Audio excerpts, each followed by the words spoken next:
Hello and welcome back to session 11 of Sorting Seeds and Labels with Carol. So I thought I would show you this tray of seedlings. They're just barely growing, but over here I found three packets of flowering tobacco Nicotiana. This is a white flowering variety, and I finally sowed some. Those seedlings look really nice. And then, believe it or not, I bought seeds for a basil called Emerald Towers, which grows basically straight up and is very late to flowering. Tiny little seedlings are coming up, and they'll be in plenty good size by the time we want to plant them out. So that's some more of my seedlings. So it was worth sorting seeds to get myself interested in that flowering tobacco, which is going to be very pretty, night scented. I can't wait. Hang on.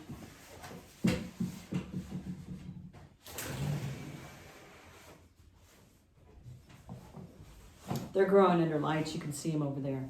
So anyway, here's how this goes. I sort labels and we talk about plants, and we do it for 10 minutes.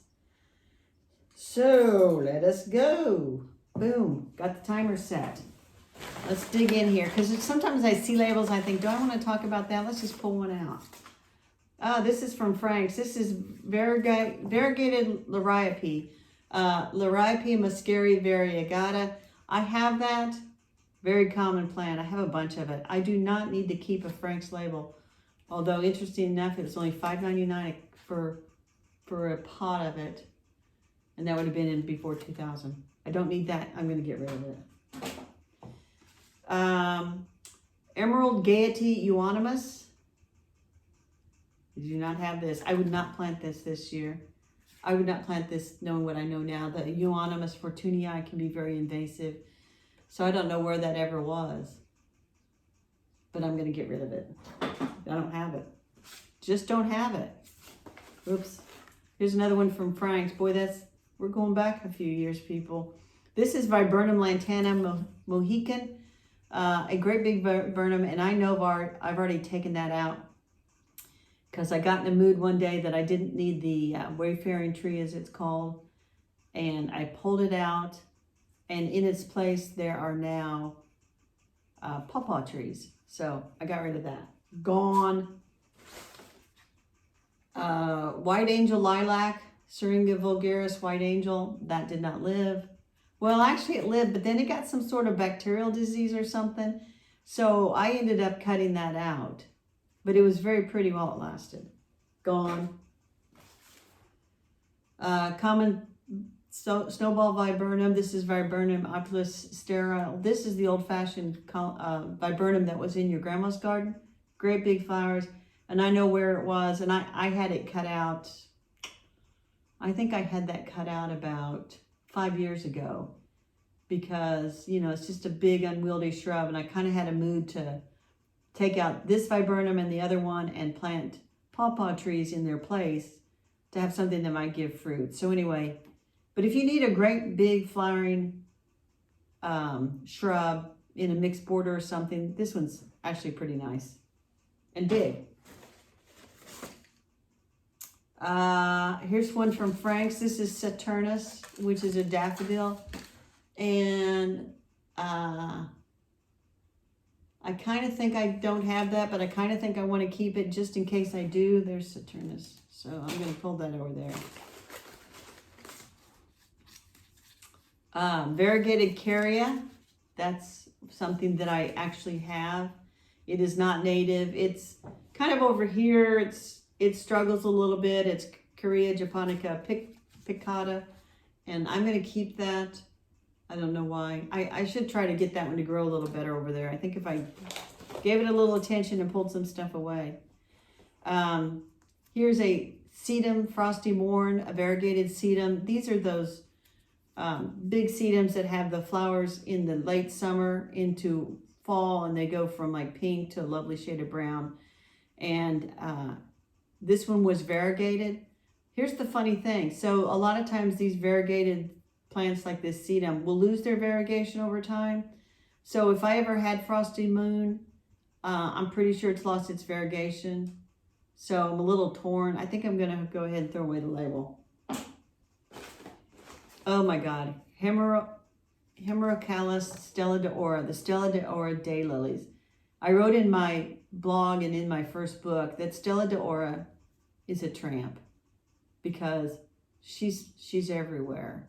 She's at the garden center. I mean, she's at the gas station, the shopping malls, every office park. I mean, it's a reblooming, sorta daylily, but there are so many other better daylilies. So I tell people, and it's easy to end up with a lot of Stella because it just keeps spreading. You can dig and divide it so easily. I still have a patch back there. So for sentimental reasons, I'll just keep that just because I make fun of Stella. You know, I have a daylily place just down the road and they have so many pretty ones. But Stella, she's a tramp. Here's a label from a Phalaenopsis orchid. Don't need that. I do have a Phalaenopsis orchid. A friend rescued it from the trash and I ended up with it. Oh, this is nice. This is the windflower. I have this in the garden. This is Honorine Jobert, an anemone. And a lot of people think when they plant this that it's going to be, it gets kind of invasive on them. I have not found that to be, but some people have. So it's a big plant with caution, not native. Plant with caution. So I'm going to keep that label to remind me that I have that. Here's the Josta berries. I got rid of those. Don't have those no more. Don't ask. Here's an Angelica. I just don't think this made it. This was from the Newfields Perennial Premier. I think Angelica bit the dust. So that label goes bye-bye. I actually have a lot of labels in the trash. This is Geranium Roseanne. I have a lot of Geranium Roseanne in front. Some people find it hard to establish. It's done really well in my garden. It's a nice mixer plant. So I'm going to keep that because I need one label. Oh my gosh, it's a seed packet. Dragon Tongue Wax Bush Beans. This one is from 2016. Kind of old for bean seeds. And I got a lot of beans, so I think I'm going to toss those. They're 4+ years old. I'm going to toss those. But I think I grew those and I think they were pretty good. All right, so let's see. Okay, this is the big mystery of life. So this is October Glory, which is a red maple. And I planted this one and Autumn Blaze. And one's in the front and one's in the back. And because I didn't keep track of which one's in the front and which one's in the back, I know that one is October Glory and the other Autumn Blaze, but I couldn't tell you which one. But I don't need the label. I know what they are. Oh, this is a pretty label. This is a Veronica called Fairy Tale. And here's the thing about this Fairy Tale. I might have that. Boy, that's an old label though. I have some Veronica out there. So that goes in the let's keep it. And maybe because just there's more time to spend in the garden, I'll very carefully find my Veronicas and see if it matches any of them. And then if it does, I'll keep it. If it doesn't, I'll throw it away. McKay's White Potentilla. I do not have this. I don't know where I ever had this, but it is gone. There's the Forsythia Gold Tide, tiny little label. I already have a label in here, so getting rid of that. Here's Veronica Royal Candles, and I have Royal Candles for sure, so I'm going to keep that because I've got to match that with my other Veronicas. Here's a reblooming Weigelia Sonic Bloom Red from Proven Winners. I think this was a pretty good shrub. I actually think I got this as a trial plant, gave it to my neighbor. She might have it. I'll put it in her pile. Oh, there's another label for Stella d'Oro. Get rid of it. Can't believe it. You can just ask somebody that's got Stella d'Oro and they'll give you some. Don't buy it. Here's a perennial Aquilegia. Ooh, this is Clementine Salmon Rose. This is a columbine. And that is very pretty. Does that exist in my garden in that form today? Maybe. They tend to just sort of show up from seedlings. It's upward facing spurless double flowers. So I think I should keep that label. And if I find, to remind me that I have it. And then if I find it, I'll do it. About a minute more, we'll do 2 labels. Here's Clematis Dr. Rupel. Boy, that's old. I think I had planted that in the front. I don't think it made it. But Should I keep or toss? I'm gonna try to identify all the clematis I have in the garden. So I'm gonna keep that. It'll be in my clematis pile, and if I don't find it, I'll get rid of it. I promise.